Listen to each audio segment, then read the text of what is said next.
Bihar news में स्वागत है आपका दोस्तों। मैं हूं फिरदौस गनी और आप देख रहे हैं केडीबी लाइव। दोस्तों आज हो चुका है 24 सितंबर 2024। तो आज की पूरे बिहार की टॉप न्यूज लेकर आए हैं आपके लिए। दोस्तों वीडियो शुरू करने से पहले आपको बता दूं कि अगर आप पहली बार आए हैं केडीबी लाइव इस चैनल पर तो आप इस चैनल को सब्सक्राइब करके बेल आइकन को प्रेस कर दीजिए इसी तरीके से खबर पाने के लिए। तो आप अभी इस चैनल को सब्सक्राइब करके बेल आइकन को प्रेस कर दीजिएगा। तो चलिए चलते हैं खबरों की ओर।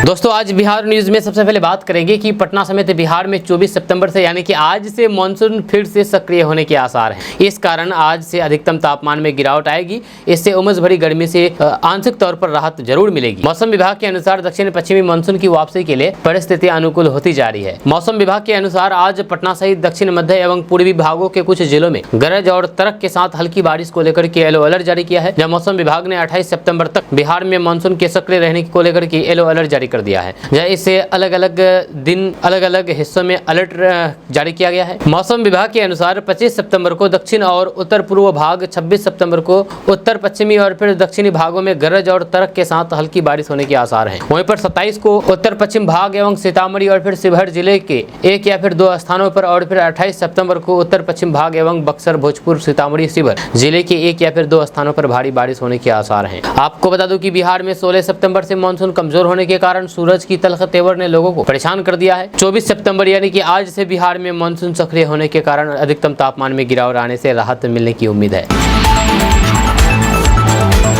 दोस्तों आपको पता ही होगा कि आयुष्मान कार्ड से 5 लाख रुपए तक फ्री में इलाज किया जाता है। जी हाँ, अगर आपका आयुष्मान कार्ड बन गया है तो आप 5 लाख रुपए तक सरकारी और प्राइवेट अस्पताल में फ्री में इलाज करा सकते हैं। ये बहुत ही गरीबों के लिए बहुत अच्छी योजना है। अब इसको लेकर के एक नई ताज़ी अपडेट सामने आई है। आपको बता दूं कि आयुष्मान भारत प्रधानमंत्री जन आरोग्य योजना के 6 साल पूरा होने पर बिहार में जन आरोग्य योजना का कल शुभारंभ हुआ। इस योजना के तहत 58 लाख राशन कार्ड धारियों को जोड़ा जाएगा। आपको बता दूं कि एक समारोह में इस योजना का उद्घाटन करते हुए स्वास्थ्य मंत्री मंगल पांडे ने कहा कि केंद्र सरकार की आयुष्मान योजना के तहत प्रधानमंत्री नरेंद्र मोदी और मुख्यमंत्री नीतीश कुमार की अगुवाई में राज्य में 1624 करोड़ की राशि अब तक गरीब परिवारों को मुफ्त में इलाज के लिए दी जा चुकी है। इसमें 13,22,000 लोगों का इलाज हुआ है। जब स्वास्थ्य मंत्री ने कहा कि राज्य में यानी कि बिहार में कुल 1,89 लाख राशन कार्ड धारी परिवार इस योजना के तहत लाभ लेने के लिए पात्र हैं। इस योजना के तहत 70 साल या फिर उससे अधिक उम्र वाले लगभग 50 लाख लाभुकों के कार्ड बनने की प्रक्रिया भी जल्द शुरू होने वाली है। उन्होंने कहा कि बिहार में अब तक 1 करोड़ 21 लाख परिवारों के लगभग 3 करोड़ 60 लाख पात्र लाभुकों का आयुष्मान कार्ड निर्माण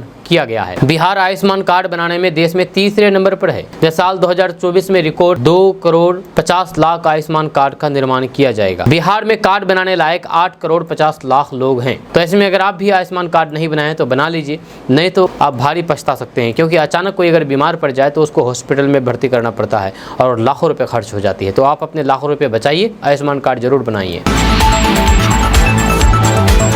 दोस्तों बिहार में अपराधियों में खौफ पैदा करने और आपराधिक वारदातों पर नियंत्रण को लेकर के पुलिस की गश्ती बढ़ाई जाएगी। आबादी वाले इलाकों में गली गली और मुख्य सड़कों पर पुलिस अपराधी तत्वों पर नजर रखेगी और तत्काल कार्रवाई करेगी। आपको बता दूं कि मुख्यमंत्री नीतीश कुमार ने बिहार में विधि व्यवस्था की विस्तृत समीक्षा के क्रम में पुलिस गश्ती तेज करने, गश्ती व्यवस्था की निगरानी करने, राशि एवं पैदल गश्ती को प्रभावी बनाने और फिर रात्रि गश्ती का औचक निरीक्षण करने सहित विस्तृत दिशा निर्देश दिए हैं। मुख्य सचिव अमृतलाल मीना द्वारा अपराधियों में खौफ पैदा करने और फिर आपराधिक घटनाओं पर नियंत्रण स्थापित करने के दिशा निर्देश को अमल में लाने की तैयारी की गई है। जानकारी के अनुसार पुलिस मुख्यालय ने निर्देश दिया है कि पुलिस थानों और फिर आपातकालीन सहायक प्रणाली यानी कि इमरजेंसी दोनों में उपयोग किए जा रहे पुलिस वाहनों का गश्ती में उपयोग किया जाएगा।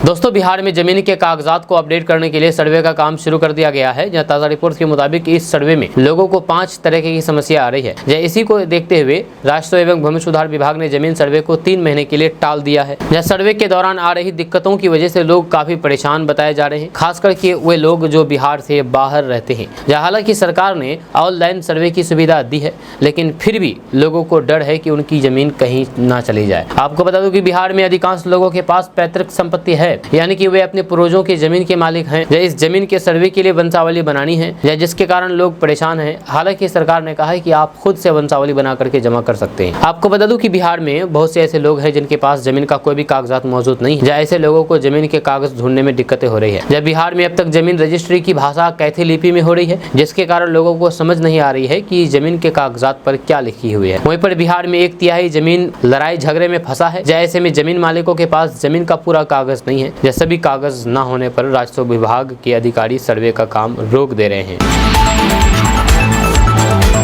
दोस्तों, बिहार में अगले साल यानी कि 2025 में होने वाले बिहार विधानसभा चुनाव को लेकर के केंद्रीय मंत्री और सांसद चिराग पासवान की पार्टी एलजेपी ने तय कर लिया है कि किसके नेतृत्व में वह चुनाव लड़ेगी। जहां लोक जनशक्ति पार्टी रामविलास ने ये साफ कर दिया है कि 2025 का बिहार विधानसभा चुनाव एनडीए के बैनर तले और मुख्यमंत्री नीतीश कुमार के नेतृत्व में लड़ेगी। जब लोक जनशक्ति पार्टी रामविलास ने पटना में आयोजित अपनी राज्य संसदीय बोर्ड की बैठक में इस संबंध में एक प्रस्ताव पारित किया है। एलजेपी रामविलास ने ये भी प्रस्ताव पारित किया है कि अगले साल होने वाले बिहार विधानसभा चुनाव के लिए उम्मीदवारों का फैसला करते समय प्रतिबद्ध पार्टी कार्यकर्ताओं को प्राथमिकता दी जाएगी। इस मौके पर पार्टी के राज्य संसदीय बोर्ड के प्रमुख हुलास पांडे भी मौजूद रहे। उन्होंने कार्यकर्ताओं को संबोधित करते हुए कहा कि हमारे नेता और केंद्रीय मंत्री चिराग पासवान पहले ही स्पष्ट कर चुके हैं कि हमें अपने महान नेता दिवंगत रामविलास पासवान जी के अधूरे सपने को पूरा करना है, और हमारा स्ट्राइक रेट 100% है। जो हमारी पार्टी एनडीए के बैनर तले और मुख्यमंत्री नीतीश कुमार के नेतृत्व में 2025 का बिहार विधानसभा चुनाव लड़ेगी। हम सुनिश्चित करेंगे कि महागठबंधन को भारी बहुमत मिले।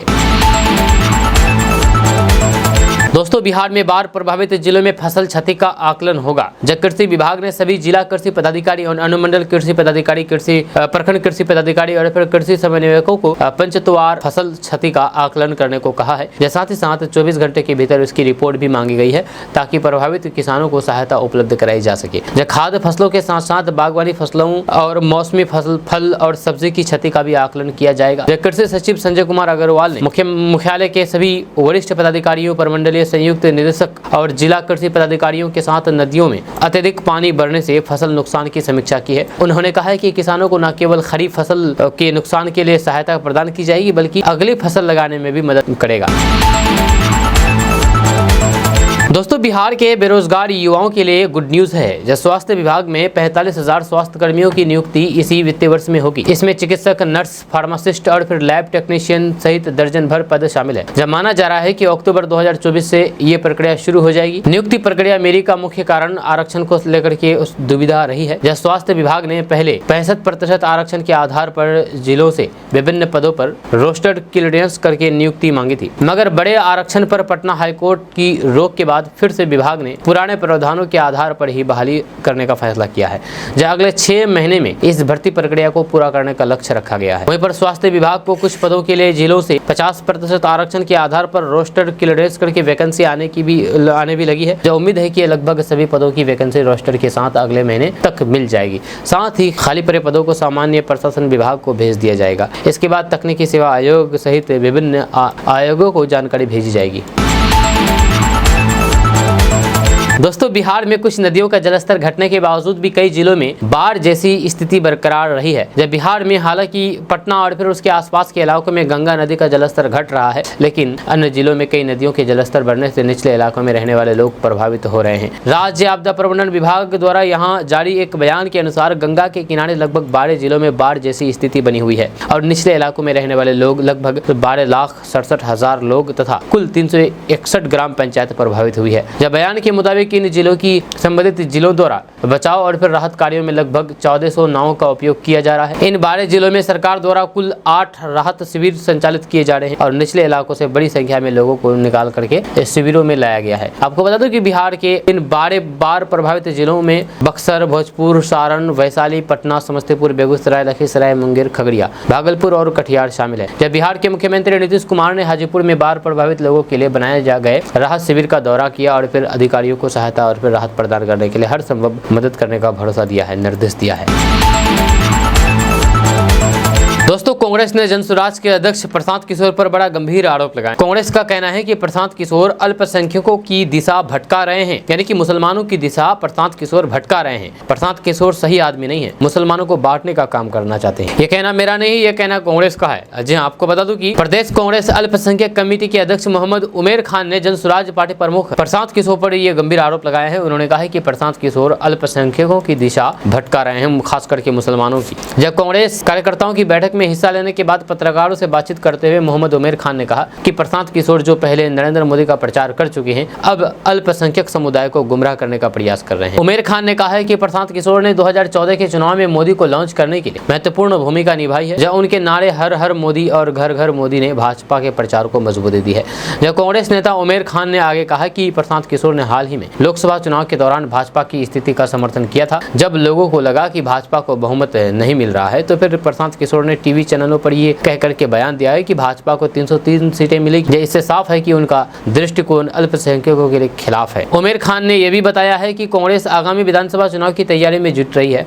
जब उन्होंने दावा किया है कि महागठबंधन सरकार 2025 में बिहार में बनेगी, जब कांग्रेस इस बार एकजुट होकर के चुनावी मैदान में उतरेगी और फिर लोगों के बीच अपनी नीतियों को पहुंचाएगी। हम बिहार के विकास और फिर अल्पसंख्यकों के अधिकार की रक्षा के लिए प्रतिबद्ध हैं।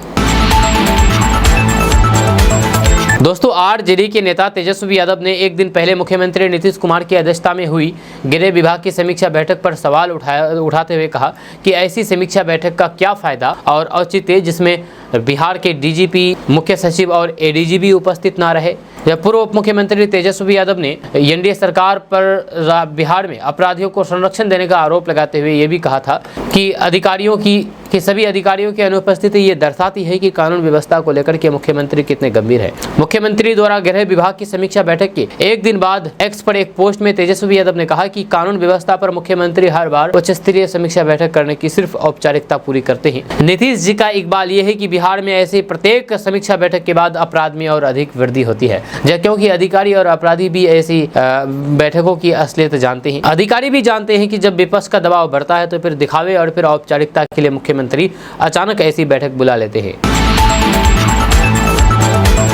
दोस्तों, बिहार के कोसी क्षेत्र की जेलों में बंद कैदी धार्मिक किताबें पढ़ रहे हैं, तो सीमांचल की जेलों में बंद कैदी सिलेबस की किताबें ज्यादा पढ़ रहे हैं। वहीं पर भागलपुर की जेल में बंद कैदी विदेशी क्रांतिकारियों की जीवनी अधिक पढ़ रहे हैं। कोसी की जेलों में बंद सैकड़ों की संख्या में ऐसे कैदी हैं जो कि अलग अलग संप्रदाय और फिर पंथ को मानने वाले हैं। सीमांचल के 8 से अधिक कैदी पीजी की तैयारी कर रहे हैं। प्रत्येक साल सीमांचल और फिर कोसी क्षेत्र की 7 जेलों में बंद 300 से अधिक कैदी 10वीं 12वीं और फिर ग्रेजुएशन की परीक्षा पास कर रहे हैं। महज 3 साल में 4500 से अधिक कैदी को साक्षर भी किया जा चुका है। जब भागलपुर की जेलों में बंद 1 दर्जन से अधिक ऐसी कुख्यात कैदी जिनका ताल्लुक झारखंड से भी है, मुसोलिनी की जीवनी भी पढ़ रहे हैं। भागलपुर और पूर्णिया की जेल सबसे पुरानी है, इस वजह से काफी पुरानी किताबें भी दोनों जेलों में की लाइब्रेरी में है। केंद्रीय कारा के 2 दर्जन से अधिक ऐसे कैदी है जो नियमित रूप से देश विदेश के योद्धाओं की जीवनी को दिन रात पढ़ रहे हैं। महिला कैदी भी पढ़ाई करने में पीछे नहीं है। महिलाएं खेती किसानी के साथ स्वरोजगार और फिर हेल्थ से जुड़ी हुई किताबें पढ़ रही है। जब भागलपुर केंद्रीय कारा में कैदियों को पढ़ने के लिए सबसे अधिक किताबें लाइब्रेरी में मौजूद है, वहीं पर सुपौल जिला के अंतर्गत वीरपुर उपकारा में सबसे कम किताब है। दोस्तों, बिहार में बिना बारिश आई बाढ़ ने मुश्किलें बढ़ा दी है। जब बिहार में सामान्य से 27% कम बारिश हुई है, लेकिन नदियों में जबरदस्त उफान है। इसके कारण बिहार के 12 जिलों में अगले 72 घंटे तक बाढ़ से राहत की संभावना नहीं है। इसके बाद ही नदियों का जलस्तर लाल निशान से नीचे जाने की उम्मीद है। सबसे हैरत की बात तो यह है कि सितंबर माह के पहले पखवाड़े के बीत जाने के बाद नदियों में ऐसी उफान पहले नहीं हुई है। हाल यह है कि आधा दर्जन से अधिक नदियां पिछले 100 घंटे से अधिक समय से खतरे के निशान से ऊपर बह रही है। यही नहीं, गंगा अपने रूप में है। नेपाल, यूपी, मध्य प्रदेश, छत्तीसगढ़, झारखंड में होने वाली बारिश ने उत्तर बिहार के साथ साथ दक्षिण बिहार की नदियों में उफान ला दिया है। बड़ी नदियों के जलस्तर में बढ़ोतरी का दौर जारी है। नदियों में उफान को देखते हुए फरक्का बराज के साथ साथ इंद्रपुरी और फिर वीरपुर बाराज के सारे गेट पूरी तरीके से खोल दिए गए हैं। गंगा के अलावा कोसी, बूढ़ी गंडक, गंडक, घाघरा, पुनपुन और फिर सोन नदी का जलस्तर पिछले 100 घंटे से लगातार खतरे के निशान से ऊपर है। गंगा का जलस्तर पटना से फरक्का तक तेजी से बढ़ रहा है। हालात यह है कि भागलपुर शहर के कई इलाकों में पानी घुस गया है। दोस्तों, मोदी सरकार के सबसे लोकप्रिय मंत्रियों में गिने जाने वाले नितिन गडकरी का एक बयान काफी सुर्खियों में है। उन्होंने भोजपुरी पावर स्टार पवन सिंह को लेकर के कुछ ऐसा बोल दिया है जिसकी चर्चा हो रही है। यह दरअसल केंद्रीय सड़क परिवहन एवं राजमार्ग मंत्री और भारतीय जनता पार्टी के यानी कि बीजेपी के बड़े नेता नितिन गडकरी मशहूर टीवी के एंकर के पॉडकास्ट में पहुंचे थे। जब यहाँ पर उन्होंने कई सारे मुद्दों पर चर्चा की। एंकर ने जब उनसे पूछा कि पवन सिंह और नितिन गडकरी के कैसे रिश्ते हैं, तो इस पर उन्होंने कहा कि मैं सड़क छाप छोटा आदमी हूँ, मैं भोजपुरी ही नहीं बल्कि कई भाषाओं के गाने सुनता हूँ, मुझे गाने और फिर म्यूजिक से काफ़ी प्यार है। एंकर जब नितिन गडकरी से पूछता है कि पवन सिंह का कौन सा भोजपुरी गाना अच्छा लगता है, इस पर वे बोलते हैं कि सारे गाने अच्छे हैं। नितिन गडकरी ने बताया है कि वे जावेद अख्तर सहित गुलजार और लक्की अली को काफ़ी पसंद करते हैं। इसके साथ ही वे कहते हैं कि उसे किसी से कोई मतलब नहीं है, जिसने अच्छा कहा उसका भी भला, जिसने बुरा कहा उसका भी भला। इस दौरान वे कई बड़े सिंगर्स का नाम ले रहे हैं और कहते हैं कि अपने हिसाब से चलता हूँ। वो बताते हैं कि मैं कॉमन आदमी हूँ और बहुत छोटा आदमी, मुझे मेरी औकात से ज़्यादा मिला है। इस दौरान केंद्रीय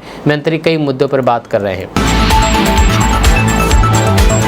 दोस्तों, बिहार की प्रसिद्ध यानी कि मशहूर लोक गायिका पद्मश्री सम्मान से सम्मानित शारदा सिन्हा के पति ब्रज किशोर सिन्हा का निधन हो गया। उन्होंने 80 साल की उम्र में अंतिम सांस ली। मीडिया से बात करते हुए उनके बेटे ने बताया है कि 2 दिन पहले घर में ही गिर जाने की वजह से उनके सिर में चोटें आई थी, जब चोट से ब्रेन हेमरेज हो गई। इसके बाद उन्हें श्री साई हॉस्पिटल में भर्ती कराया गया, जहाँ वे वेंटिलेटर पर थे। वे शिक्षा विभाग में रीजनल डिप्टी डायरेक्टर के पद पर रिटायर हुए थे। आपको बता दूं कि शारदा सिन्हा ने एक मीडिया इंटरव्यू में बताया था कि किस्मत से मेरी तरह मेरे पति ब्रज किशोर सिन्हा को भी गीत संगीत से काफी लगाव था। जब शादी के बाद उन्होंने मेरी सास को मान करके मेरी गायिका को जिंदा रखने में मदद की थी। मेरी शादी 1970 में बेगूसराय जिला में हुई। शादी के बाद ससुराल का माहौल अलग था। मेरी सासू माँ का कहना था कि घर में भजन करने तक ठीक है, लेकिन उससे आगे गाना बजाना नहीं चलेगा। जिसके बाद पति ब्रज किशोर सिन्हा बहुत मदद किए। आपको बता दूं कि शारदा सिन्हा 2020 में 8 मई को जब अपने विवाह की 50वीं वर्षगांठ मना रही थी, उस वक्त उन्होंने अपना गीत याद किया था। दोस्तों, बिहार में 20 अगस्त से शुरू हुए जमीन सर्वे को लेकर के हर दिन नई नई जानकारियां सामने आ रही है। जैसे जैसे समस्या सामने आ रही है, विभाग उसे ठीक करने का प्रयास भी कर रहे हैं। इसी क्रम में अब यह फैसला लिया गया है कि जमीन सर्वे को लेकर के लोगों को 3 महीने का और वक्त दिया जाए, ताकि वे कागजात आदि तैयार करके रख लें। हालांकि ये भी साफ कर दिया गया है कि बिहार में जमीन सर्वे रुका नहीं है, बल्कि जो चल रहा था वह चलता रहेगा। जी आपको बता दूं कि राष्ट्रीय एवं भूमि सुधार विभाग के मंत्री डॉक्टर दिलीप कुमार जायसवाल ने पत्रकारों से बातचीत में अहम जानकारी दी। मंत्री डॉक्टर दिलीप कुमार जायसवाल ने कहा कि जमीन सर्वे चल रहा है और लगातार सर्वे चलता रहेगा जब तक कि हम इसको समाप्त नहीं कर लेते। जब कुछ लोगों को दिक्कत हो रही थी, उसके पास कागजात नहीं थे, तो फिर हमने वैसे रैयतों के लिए सभी विभागों से विचार विमर्श किया है कि 3 महीने के लिए समय देंगे, अफरा तफरी नहीं हो, किसी तरह की परेशानी नहीं हो और फिर वे कागजात को उपलब्ध करा लें। जमीन सर्वे के बारे में दिलीप कुमार जायसवाल ने कहा कि जिनके पास कागजात है उनका सर्वे चल रहा है और ये चलता रहेगा। जब उन्होंने साफ कर दिया है कि 12-13 या फिर 15% लोग ही ऐसे हैं जिनको कागजात की दिक्कत हो रही थी। हालांकि उतनी सी भी आबादी को दिक्कत ना हो, सरकार इसके लिए चिंता कर रही है। उनको हम लोग 3 महीने का समय देने जा रहे हैं। दोस्तों, मोक्ष नगरी के रूप में दुनिया भर में मशहूर बिहार के गया इन दिनों पितृपक्ष मेला को लेकर के चर्चा में है। इस बीच गया जिले में डेंगू के मरीज लगातार मिल रहे हैं। जब पिछले साल की तुलना में इस साल डेंगू के प्रकोप ज्यादा है। साल 2023 में जनवरी से सितंबर तक डेंगू के 106 मरीज मिले थे, जब इसमें ग्रामीण क्षेत्र में 64 और शहरी क्षेत्र में 42 डेंगू मरीज मिले थे। इस साल 22 सितंबर तक डेंगू के 160 मरीज मिल चुके हैं। डॉक्टरों का कहना है कि अगले माह अक्टूबर में स्थिति और भी खतरनाक हो सकती है। जब ग्रामीण क्षेत्र में 55 और फिर शहर में 105 मरीज मिले हैं। ये पिछले साल की तुलना में अधिक है। इतना ही नहीं, पिछले साल ग्रामीण क्षेत्र में अधिक डेंगू के मरीज मिले थे। इस बार अब तक ग्रामीण क्षेत्र की तुलना में लगभग 2 गुना शहरी क्षेत्र में डेंगू के मरीज मिले हैं। अब तक मिले मरीजों के अनुसार ग्रामीण क्षेत्र में 55 और शहरी क्षेत्र में 105 मरीज मिले हैं। दोस्तों, सुपर कॉप एवं सिंघम जैसे शब्दों से विभूषित सीनियर आईपीएस शिवदीप लांडे ने अपने पद से अचानक से इस्तीफा देकर के सबको चौंका दिया। या सोशल मीडिया पर उन्होंने लिखा है कि बिहार को कर्मभूमि बनाए रखेंगे, लेकिन इस्तीफा से मायूसी के बीच उनके चाहने वाले लोग उनकी अगली रणनीति साफ नहीं होने से उपाहोप में है। जब परंतु मिलना तो दूर, अब सरकारी नंबर पर कॉल तक रिसीव नहीं हो रहा है। जब शिवदीप लांडे ने पूर्णिया का आईजी रहते इस्तीफा का ऐलान कर दिया, जिसे नीतीश कुमार की सरकार के स्तर पर अभी तक स्वीकार नहीं किया गया। दरअसल लोग ये जानने को बेताब हैं कि बतौर पुलिस पदाधिकारी सदा पब्लिक के साथ बने रहने वाले एसपी लांडे के साथ आखिरकार क्या हुआ है कि वे लोगों से बिल्कुल भी कट गए हैं। भले ही व्यक्तिगत कारणों से लांडे ने अपने पद से इस्तीफा की बात की हो, परंतु ये बात हर किसी के गले उतर नहीं रही है। जब इस्तीफा के साथ आगे भी बिहार को अपनी कर्म भूमि की बात एवं अगले दिन राजनीति से दूर दूर तक वास्ता नहीं रखने वाले सोशल मीडिया पर एक के बाद एक उनके पोस्ट ने लोगों को कयासों के भंवर जाल में उलझा दिया है। लोगों को कयासों के इस भंवर जाल से खुद लांडे ही उबार सकते हैं, परंतु इस्तीफा की पेशकश के बाद दफ्तर आने से लेकर सरकारी मोबाइल पर कॉल का रिस्पांस तक नहीं दे रहे हैं। इससे उसको लेकर के सस्पेंस बढ़ता जा रहा है। दरअसल 19 सितंबर को अपने सोशल मीडिया प्लेटफॉर्म पर आईपीएस की नौकरी से इस्तीफा देने की घोषणा करके बिहार के सिंघम कहे जाने वाले शिवदीप लांडे ने सबको चौंका दिया था। आखिर एसपी लांडे ने नौकरी से इस्तीफा क्यों दिया, आगे क्या करेंगे, बिहार उनकी कर भूमि रहेगी तो फिर यहाँ पर क्या करने जा रहे हैं, ऐसे कई सवाल हैं जो लोगों के मन में कौंध रहे हैं। हो सकता है कि जनसुराज टीम को ज्वाइन करके पटना से चुनाव लड़ने की खबरें भी सामने आने लगी थी, लेकिन दूसरी बार सोशल मीडिया पर अपनी बात कह करके आईपीएस लांडे ने इन कयासों पर भी विराम लगा दिया। कामिया मिश्रा के बाद शिवदीप लांडे जैसे तेज तर्रार आईपीएस के इस्तीफा पर बिहार में राजनीति भी जम करके हुई। जब राजद ने लांडे के इस्तीफा को हथियार बना करके नीतीश कुमार पर हमला किया। पार्टी प्रवक्ता शक्ति सिंह यादव ने कहा है कि बिहार में अच्छे अधिकारी काम नहीं करना चाहते हैं। पहले कामिया मिश्रा जैसी अच्छी अधिकारी अपने पद से इस्तीफा दे दिया और अब शिवदीप लांडे जैसे अधिकारी ने भी इस्तीफा दे दिया है। उन्होंने ये भी कहा है कि मुख्यमंत्री इस पर कुछ नहीं बोल रहे हैं। जब बिहार में रिटायर अधिकारी की मनमानी चल रही है और फिर मुख्यमंत्री नीतीश कुमार चुप्पी साधे बैठे हैं, ऐसे में बिहार का बड़ा नुकसान हो रहा है। दोस्तों, बिहार में इन दिनों जमीन सर्वे के नाम पर लोगों से हो रही अवैध उगाही और फिर अन्य सरकारी योजनाओं में व्याप्त भ्रष्टाचार को लेकर के विपक्षी दल सरकार पर हमलावर हो गए हैं। जब बिहार में बढ़ते अपराध को लेकर के सरकार के खिलाफ मोर्चा खोलने वाले तेजस्वी यादव ने अब भ्रष्टाचार के मुद्दे पर डबल इंजन सरकार को घेरने की कोशिश की है। दरअसल बिहार में इन दिनों जमीन के सर्वे का काम चल रहा है। सरकार ने रैयतों को जमीन से जुड़े हुए सभी दस्तावेजों को दुरुस्त करने के लिए 3 महीने का समय दिया है। जब राज्य भर में लोगों को दस्तावेज जुटाने में पसीना छूट रहा है। एक तरफ जहां पर सरकारी कार्यालयों के चक्कर काट करके लोग परेशान हैं, तो दूसरी तरफ सरकारी कार्यालयों में भ्रष्टाचार ने उनकी परेशानी और बढ़ा दी है। यह सोशल मीडिया पर पिछले दिनों कई ऐसे वीडियो सामने आए जिसमें सरकारी दफ्तरों में जमीन के दस्तावेज और फिर नकल के लिए रैयतों से अवैध वसूली की जा रही थी। सरकार द्वारा ऐसे कई मामले में एक्शन भी लिए हुआ, लेकिन सरकारी विभागों के बाबू अपनी हरकतों से बाज नहीं आ रहे हैं और किसी न किसी रूप में अवैध वसूली का खेल बदस्तूर जारी। अब इसको लेकर के बिहार में सियासत शुरू हो गई है। बिहार में बढ़ते अपराध को लेकर के सरकार के खिलाफ मोर्चा खोल चुके तेजस्वी यादव ने अब भ्रष्टाचार के मुद्दे पर सरकार को घेरने की कोशिश की है। सोशल मीडिया एक्स पर तेजस्वी यादव ने घुसखोरी का वीडियो शेयर किया है और जोरदार हमला बोला है। तेजस्वी यादव ने सरकारी कार्यालयों में व्याप्त भ्रष्टाचार के लिए सीधे तौर पर मुख्यमंत्री नीतीश कुमार को जिम्मेदार ठहराया है। दोस्तों, बिहार में बाढ़ ने भारी तबाही मचाई है। बिहार के 12 जिले इस आपदा से गंभीर रूप से प्रभावित हैं। जानकारी के मुताबिक गंगा नदी के किनारे बसे शहरों और गांवों में पानी भरने से लोगों का जीवन दुर्भर हो गया है। लाखों लोग बाढ़ के कारण खाने पीने, बिजली और फिर अन्य आवश्यकताओं की किल्लत झेल रहे हैं। जब प्रभावित जिलों में मुंगेर, बेगूसराय, पटना, खगड़िया, लखीसराय, भागलपुर, कटिहार, सारण, भोजपुर और वैशाली शामिल है। इन जिलों में भारी नुकसान की खबरें सामने आ रही, जहाँ घरों, फसलों और फिर बुनियादी ढांचों को काफी नुकसान पहुंचा है। इसके अलावा रेलवे ट्रैक पर पानी भरने से कई ट्रेनों को रद्द करना पड़ा है, जिससे आवागमन में भारी दिक्कतों का सामना करना पड़ रहा है। बाढ़ के कारण राज्य में यानी कि बिहार में जनजीवन अस्त व्यस्त हो गया है और सरकार ने तुरंत राहत और फिर बचाव कार्य शुरू करने के आदेश दिए हैं। मुख्यमंत्री नीतीश कुमार ने भी बाढ़ प्रभावित क्षेत्रों का दौरा करके स्थिति का जायजा लिया है। दोस्तों, बिहार के समस्तीपुर जिले में एक निर्माणाधीन पुल का एक हिस्सा ढह गया है। हालांकि घटना में कोई हताहत नहीं हुआ है। यह पुल बख्तियारपुर और फिर ताजपुर गंगा महासेतु को जोड़ने के लिए बनाया जा रहा था, जिससे बिहार सरकार पर फिर से सवाल खड़े हो रहे हैं कि आखिर बिहार में पुलों के टूटने, धरा करके खत्म होने का सिलसिला क्यों नहीं खत्म हो रहा है। ये घटना हाल के दिनों में बिहार के कई जिलों में 1 दर्जन से अधिक पुलों और फिर पुलियों के ढहने की पुष्टि में आई है, जिनमें सिवान, सारण, मधुबनी, अररिया, पूर्वी चंपारण और किशनगंज जिले शामिल है, जिससे बिहार के बुनियादी ढांचे की अखंडता और फिर सुरक्षा के बारे में बड़ी चिंता पैदा हो गई है। फिलहाल इस मामले को लेकर के सियासत तेज हो गई है। लालू यादव की पार्टी राजद ने नीतीश कुमार के नेतृत्व वाली एनडीए सरकार पर हमला करना शुरू कर दिया है। हालांकि जदयू की ओर से भी जवाब दिया जा रहा है। राजद नेता मृत्युंजय तिवारी ने कहा है कि बिहार में अपराध बढ़ा है, बिहार में पुल टूटने का सिलसिला लगातार जारी है। दोस्तों, बिहार में खेती करने वाले किसानों के लिए एक बड़ी खबर सामने आ रही है। ताजा रिपोर्ट्स के मुताबिक बिहार सरकार ने बिहार के किसानों को बड़ी खुशखबरी दी है। बिहार सरकार इस साल पैक्सों के माध्यम से दलहन और फिर मक्का की खरीद करेगी। खबर के अनुसार बिहार सरकार ने पैक्स के साथ साथ राज्य में यानी कि बिहार में कार्यरत करीब 500 व्यापार मंडलों को भी दलहन और मक्का की खरीद के लिए तैयारी करने को कहा गया है। इससे बिहार में किसानों को मक्का और दलहन की उचित कीमत प्राप्त होगी। आपको बता दें कि बिहार में केंद्र सरकार द्वारा निर्धारित न्यूनतम समर्थन मूल्य यानी कि एमएसपी पर मक्का और दलहन की खरीद होगी। मक्का के लिए एमएसपी 2225 रुपए प्रति क्विंटल निर्धारित किया गया है, जबकि अरहर के लिए 7750 रुपए प्रति क्विंटल एमएसपी निर्धारित है। वहीं पर बिहार सरकार ने मूंग के लिए 8682 रुपए प्रति क्विंटल और उड़द के लिए 7400 रुपए प्रति क्विंटल निर्धारित किया गया है। मक्का दलहन की खरीद को लेकर के खाद्य एवं उपभोक्ता संरक्षण विभाग के सचिव एन श्रवण कुमार ने सभी जिलों को दिशा निर्देश जारी कर दिया है।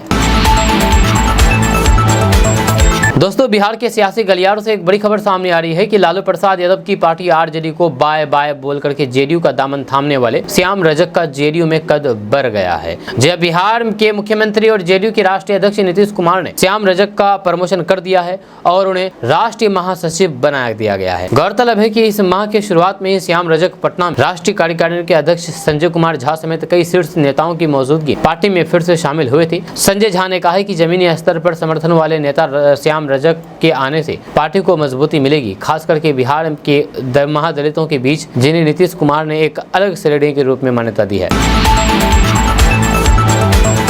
दोस्तों, मुख्यमंत्री नीतीश कुमार बिहार के अल्पसंख्यक मतदाताओं को लगातार संदेश दे रहे हैं। जब पिछले एक हफ्ते में नीतीश कुमार बिहार में 2 मजारों पर पहुंचे और फिर चादर पोशी की। जब माना जा रहा है कि नीतीश अल्पसंख्यक समुदाय को संदेश देने की कोशिश कर रहे हैं कि भले ही वे बीजेपी के साथ हो, लेकिन उन्हें मजार और दरगाह पर जाने से किसी तरीके का परहेज नहीं है। ऐसा नहीं है कि नीतीश कुमार अपने इन कार्यों को किसी और के जरिए करवा रहे हैं, जैसे कि प्रधानमंत्री नरेंद्र मोदी करते हैं। प्रधानमंत्री भी सालाना उर्स के मौके पर अजमेर चादर भिजवाते हैं, उनके प्रतिनिधि चादर लेकर के पहुंचते हैं। हालांकि मजार पर नीतीश कुमार की चादर पोशी के मायने क्या है, ये एक सवाल है। जब बिहार के मुख्यमंत्री नीतीश कुमार ने 16 सितंबर को फुलवारी शरीफ खानका मुजीबिया उर्स के मौके पर चादर पोशी की और उसके बाद 22 सितंबर को नेहरू पथ स्थित दरगाह पर चादर पोशी। जब बिहार के मुख्यमंत्री नीतीश कुमार की ये तस्वीरें सोशल मीडिया के माध्यम से भी जारी की जा रही है, जाहिर है कि नीतीश कुमार अल्पसंख्यक समुदाय को साधने की कोशिश कर रहे हैं। आपको बता दूं कि केंद्र सरकार की ओर से लोकसभा में पेश किए गए वक्फ बोर्ड विधेयक का जेडीयू ने समर्थन किया था। हालांकि ये बिल जेपीसी को भेज दिया गया है, लेकिन अल्पसंख्यक समुदाय में इस बिल को लेकर की बड़ी चिंताएं हैं और मुस्लिम समाज लगातार इस बिल के मुद्दे पर मीटिंग और बैठकें कर रहा है। दोस्तों, बिहार के समस्तीपुर के मुफस्सिल और नगर थाना परिसर में ऐसा नजारा देखने को मिला जिसने हर किसी को हैरान कर दिया। इस घटना का वीडियो सोशल मीडिया पर तेजी के साथ वायरल हो रहा है, जहां 2 महिलाएं एक ही शख्स पर अपना अपना दावा ठोकती हुई नजर आ रही है। जब पति के लिए दोनों का ऐसा संघर्ष था कि लोग देख करके दंग रह गए। बेचारा पति कभी एक तरफ तो कभी दूसरी तरफ खींचा जा रहा था और वह खुद भी समझ नहीं पा रहा था कि आखिर करे तो करे क्या। रिपोर्ट्स ये है कि महिला पति की कॉलर पकड़े हुए कह रही है कि मैंने दूसरी जाति की होकर भी इससे शादी की है, जबकि दूसरी महिला जोर देकर के कह रही है कि हम यादव हैं और मेरा पति भी यादव है। इस बीच दोनों महिलाएं शख्स को अपनी ओर खींचने की कोशिश करती है और देखते ही देखते मामला खींचतान और फिर तकरार तक पहुंच जाता है। थाना परिसर में खड़े लोग भी इस ड्रामे को देख करके हैरान रह गए। जब मामला इतना उलझ गया कि समझ में नहीं आ रहा था कि कौन सही है और कौन गलत। दोनों महिलाएं अपने अपने दावे को लेकर के डटी हुई थी और शख्स इस खींचतान में चुपचाप खड़ा था, मानो कोई राह ही नहीं सूझ रही हो, कोई रास्ता ना दिख रही हो। जब सोशल मीडिया पर यह वीडियो खूब वायरल हो रहा है और शेयर भी किया जा रहा है और लोग इस पर तरह तरह के मजेदार कमेंट भी कर रहे हैं। किसी ने इसे रियल लाइफ की कहानी को रियल लाइफ में होता देखना बताया, तो किसी ने कहा कि ये घटना किसी फिल्मी सीन से कम नहीं है। फिलहाल इस बात का खुलासा नहीं हो पाया है कि दोनों महिलाएं और फिर ये शख्स किस जगह के रहने वाले हैं और मामला असल में क्या है, लेकिन ये घटना थाना परिसर में खूब चर्चा का विषय बन चुकी है। दोस्तों, किसानों के लिए भारत सरकार की ओर से समय समय पर कई तरह की योजनाएं चलाई जाती है। इन योजनाओं के जरिए न सिर्फ किसानों के कल्याण बल्कि आर्थिक रूप से उन्हें सशक्त बनाने की भी कोशिश की जाती है। केंद्र के साथ साथ राज्य सरकारें भी किसानों को ध्यान में रखकर के अलग अलग योजनाएं या फिर कदम उठाती रहती है। इस बीच मोदी सरकार के पहले ही कार्यकाल में कृषि भाइयों के लिए एक अहम योजना की शुरुआत की गई है। इस योजना का नाम है प्रधानमंत्री किसान सम्मान निधि योजना। इस योजना के तहत किसानों के खाते में प्रतिवर्ष 6,000 रुपए जमा किए जाते हैं। इस राशि को 3 अलग अलग किस्तों के जरिए किसानों के खाते में जमा किया जाता है। हर किस्त में जमा राशि 2,000 रुपए होती है। हालांकि ये राशि उन्हीं किसानों के खाते में जमा की जाती है जो इसके पात्र हैं। कई बार थोड़ी लापरवाही की वजह से पात्र उम्मीदवार भी इस योजना का लाभ नहीं ले पाते हैं। आपको बता दें कि इस योजना के तहत अब तक केंद्र सरकार की ओर से कुल 17 किस्त जारी की जा चुकी है, जबकि अब 18वीं किस्त का किसानों में बेसब्री से इंतजार है। लेकिन ये किस्त उन्हीं किसानों के खाते में आएगी जिन्होंने अपने दस्तावेज सही कर रखे हैं। यानी कि अगर किसानों ने अपने खाते को KYC नहीं कराया है या फिर आधार लिंक नहीं कराया है तो फिर उन्हें इस योजना का लाभ लेने में दिक्कत आ सकती है। किसान सम्मान निधि योजना के तहत 18वीं किस्त को लेकर के किसान भाई बेसब्री से इंतजार कर रहे हैं, लेकिन उनके इंतजार की घड़ियां जल्द ही खत्म होने वाली है, क्योंकि जल्द ही अब 18वीं किस्त की रकम किसानों के खाते में जमा की जा सकती है। ये किस्त अक्टूबर के पहले हफ्ते में ही आने की उम्मीद है। मीडिया रिपोर्ट्स के मुताबिक 3 अक्टूबर को ये रकम जमा की जा सकती है। हालांकि अब तक इसकी कोई भी आधिकारिक जानकारी सामने नहीं आई है। आपको बता दूं कि इस योजना के जरिए देश के करोड़ों किसान लाभ ले रहे हैं, लेकिन जो किसान अपने दस्तावेजों को लेकर के लापरवाही कर रहे हैं या फिर उन्होंने अपने बैंक खाते को आधार से लिंक KYC नहीं कराया है, उन्हें अगली किस्त नहीं मिलेगी। ऐसे में जरूरी है कि जल्द से जल्द अपने दस्तावेजों को दुरुस्त करवा लें। दोस्तों, बिहार में बिजली कंपनी ने सरकारी कार्यालय के बाद अब अपने कार्यालय कर्मियों के आवासीय परिसर में भी स्मार्ट प्रीपेड मीटर अनिवार्य कर दिया है। स्मार्ट मीटर को बढ़ावा देने और लोगों में जागरूकता फैलाने के उद्देश्य से कंपनी ने आदेश जारी किया है कि अगर बिजली कंपनी के कर्मचारी को हर महीने निःशुल्क बिजली की सुविधा लेनी है तो उन्हें स्मार्ट मीटर लगाना अनिवार्य होगा। स्मार्ट मीटर नहीं लगाने पर कर्मियों को निःशुल्क बिजली की सुविधा नहीं मिलेगी। कंपनी के इस आदेश से कम 8,000 कर्मचारी प्रभावित होंगे। South Bihar power distribution company द्वारा जारी किए गए आदेश में कहा गया है कि बिहार में अब तक 50 लाख से अधिक स्मार्ट प्रीपेड मीटर लगाए जा चुके हैं। इसके बावजूद भी समय समय पर स्मार्ट मीटर को लेकर के सवाल उठते रहते हैं। आपको बता दूं कि लोगों के मन में स्मार्ट मीटर को लेकर के कई तरह की भ्रांतियां हैं। इसे दूर करने के लिए कंपनी के सभी कर्मचारियों के यहाँ स्मार्ट मीटर का होना जरूरी है, ये कहना है कंपनी का। क्योंकि कंपनी की ओर से बिजली कर्मियों को हर महीने एक तय यूनिट तक फ्री में बिजली की सुविधा दी जाती है। इसलिए कंपनी ने आदेश जारी करके कहा है कि निःशुल्क बिजली की सुविधा का लाभ लेने के लिए सभी कर्मी अपने यहाँ पर अनिवार्य रूप से स्मार्ट मीटर लगवा लें। दोस्तों, जनसुराज के सूत्रधार और चुनावी रणनीतिकार प्रशांत किशोर ने हाल ही में दिए गए अपने बयानों में दावा किया है कि अगर उनकी यानी कि जनसुराज पार्टी की सरकार बनती है तो वे 1 घंटे में शराबबंदी कानून को प्रदेश से हटा देंगे। इससे राज्य को नुकसान हो रहा है। अब प्रशांत किशोर ने इस संबंध में एक और बड़ा ऐलान कर दिया है। इस ऐलान से तमाम पार्टियों की टेंशन बढ़ सकती है। प्रशांत किशोर ने बताया है कि शराबबंदी खत्म करने के बाद जो टैक्स आएगा उससे वे क्या करेंगे। जनसुराज अभियान के सूत्रधार प्रशांत किशोर 2 अक्टूबर को पार्टी का गठन करने वाले हैं। उससे पहले समाज के अलग अलग वर्गों के साथ बैठक करके विभिन्न मुद्दों पर विचार विमर्श कर रहे हैं। प्रशांत किशोर ने कहा है कि जब हम शराबबंदी हटाएंगे उससे जो पैसे आएंगे उससे हम क्या करने वाले हैं, ये प्रशांत किशोर ने बताया है। प्रशांत किशोर ने इस पूंजी को जुटाने के लिए एक सुझाव भी दिया है। उन्होंने कहा कि शराबबंदी को हटा करके शराब के टैक्स से मिलने वाले पैसे को यानी कि टैक्स पैसे को अगले 20 साल तक सिक्योरिटाइज किया जा सकता है। इस राजस्व का उपयोग बजट में नहीं किया जाएगा बल्कि इसे बिहार में एक नई और सशक्त शिक्षा व्यवस्था स्थापित करने के लिए प्रयोग में लाया जाएगा। प्रशांत किशोर ने यह भी कहा कि शराब के टैक्स से आने वाला पैसा नेताओं की सुरक्षा, उनके हेलीकॉप्टर या फिर फर्नीचर पर खर्च न होकर के केवल और केवल बच्चों की शिक्षा के लिए खर्च होना चाहिए। उन्होंने सुझाव दिया है कि इस मुद्दे पर कानून में प्रावधान किया जाए और जनसुराज के घोषणा पत्र में यह स्पष्ट किया जाएगा कि अगर शराबबंदी हटाई जाएगी तो फिर उसका पूरा राजस्व बिहार के बच्चों की पढ़ाई और फिर राज्य के भविष्य को बेहतर बनाने में खर्च किया जाएगा। दोस्तों, जो राबड़ी देवी, जितन राम मांझी और चंपाई सोरेन न कर सके, केजरीवाल के हटने के बाद आतिशी ने कमाल कर दिया है। आपको बता दूं कि दिल्ली की पॉलिटिक्स में ऐसा हुआ है। जो राजनीति का सारा खेल कुर्सी का है, ये तो सब जानते हैं। कई बार तो देखने को में आया है कि कुर्सी पाने या फिर मिलने के बाद नेता उस कुर्सी मोह को भूल नहीं पाते हैं। ऐसे में पार्टी से लेकर के परिवार तक में फूट पड़ जाती है। पर दिल्ली की राजनीति में भी कुछ इसी दौर से गुजर रही है। यहाँ भी अरविंद केजरीवाल ने मुख्यमंत्री पद को छोड़ दिया है तो आतिशी को दिल्ली का नया मुख्यमंत्री बना दिया गया है।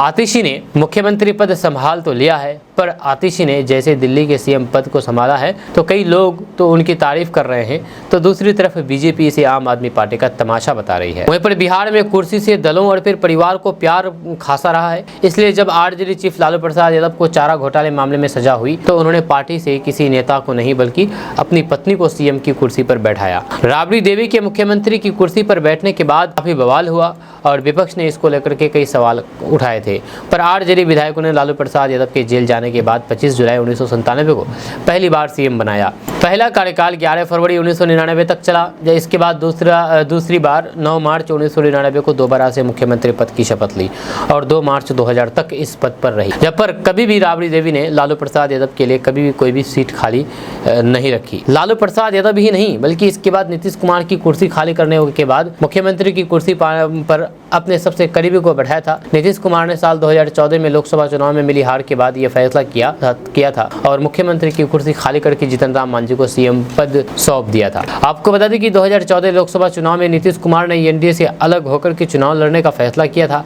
जिसका पार्टी के अंदर ही अंदर कई नेताओं ने विरोध किया था। अच्छा, यही वजह है कि पार्टी की बुरी हार के बाद नीतीश कुमार ने मुख्यमंत्री पद छोड़ने का फैसला किया था। इस तरह जीतन राम मांझी ने भी कभी नीतीश कुमार के नाम पर सीट खाली रख करके सरकार नहीं चलाई। यही किस्सा झारखंड में भी है, जहाँ झारखंड में भी यही हुआ। वहीं पर अरविंद केजरीवाल के सीएम पद छोड़ने के बाद आतिशी ने दिल्ली की मुख्यमंत्री पद की शपथ ली। शपथ के बाद सोमवार को आतिशी ने सीएम हाउस जाकर के कामकाज संभाल लिया, जहाँ आतिशी ने ट्वीट करके बताया है कि आज मैंने दिल्ली के मुख्यमंत्री की जिम्मेदारी संभाली है। आज मेरे मन में वही व्यथा है जो भारत के मन में थी जब उनके बड़े भाई भगवान श्री राम 14 साल के वनवास पर गए थे और भरत जी को अयोध्या का शासन संभालना पड़ा था। जैसे भरत ने 14 साल भगवान राम की खराव रख करके अयोध्या का शासन संभाला, वैसे ही मैं 4 महीने दिल्ली की सरकार चलाऊंगी। यानी कि अब सीएम हाउस में 2 कुर्सियां रहेगी, एक अरविंद केजरीवाल के लिए और दूसरी उनकी खुद की कुर्सी। आतिशी के फैसले पर भाजपा नेता कपिल मिश्रा ने कहा कि खर दुष्ण और तार का खुद को राम लक्ष्मण और फिर भरत होने का सर्टिफिकेट बांट रहे हैं। ये मोहिनी ड्रामा कंपनी की नौटंकी पर अब पर्दा गिराने का समय आ चुका है।